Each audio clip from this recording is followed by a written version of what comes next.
in writing the novel, I tried to be as historically accurate as I could. Everything that I knew happened, I had to put in. That was my deal with myself. After that, I could wander around. I could make some changes, and we can talk about what those changes are later. But we pretty much know what happened in the gunfight. We don't know why it happened, but we know what happened in the gunfight. So here's the gunfight, the prologue to With Blood in Their Eyes, February 10th, 1918. John Power woke to the sound of bells and horses' hooves.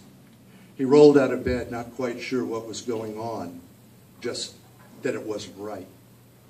"Lion," his father said. "There's a damn lion after the horses." "Lion," his brother said.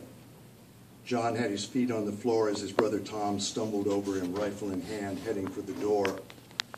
Jeff, still in his union suit, rifle in his right hand, pulled the door open.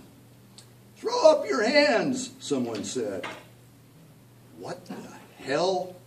John heard the shot then and saw his father take a step back before he lurched forward through the door and outside. More shots. John went to the door where his father had stood only seconds before. There was more shooting, and he could hear bullets going past him.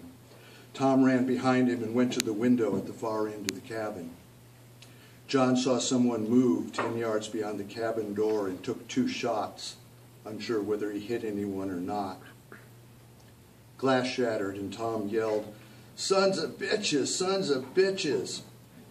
John turned and saw Tom hunched over against the wall, blood coming down his face. He made a move toward him, and Tom waved him back. He saw the movement beyond the door, sighted and shot quickly, and saw the body drop like dead weight. Something blew up in front of him, and his face, his left eye, went to fire. He was blind now, blood in both of his eyes. John heard more glass breaking, and Tom fired out the window. There was more fire coming at him from in front of the door, and John continued to shoot blindly until Tom came up behind him. "Got one at the window," he said. Tom continued to fire out the door, though his face was also a mask of blood. Then there was no firing except theirs. Both Tom and John stepped back from the doorway and hunkered down on the floor, waiting for more fire to come. When it didn't, they moved slowly out the door. The old man, Jeff, lay in front of it, face down. John knelt. He had wiped blood from his right eye, and he could see now that the old man was bad shot. The back of his union suit was thick with blood, and more pulsed out of the wound. He turned the old man over. Jeff's eyes rolled in their sockets, and John could see he was struggling to control his eyes and look at him. The hole in the upper part of his chest whistled, and blood oozed from that, too. "How is he?" Tom said. John only shook his head. "Jesus," Tom said. "You shot in the face?" "I don't think so," John said. "Something in my eye. Did I get shot in my eye?" "I don't think so." Tom cradled John's chin in his hand. "My God, you've got a chunk of wood in that eye, big as my finger."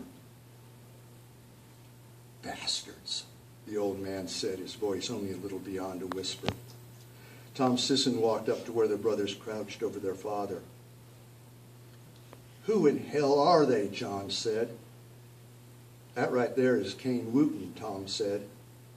"I'd say you shot him all to death. Wished it had been me." The old man began to cough blood out of his nose and mouth. "We got to get him to the doctor," John said. "No," Tom said. "He don't need no doctor. Wouldn't live to see one. Get a blanket on him. Try to keep him warm. I'm going to check on these others."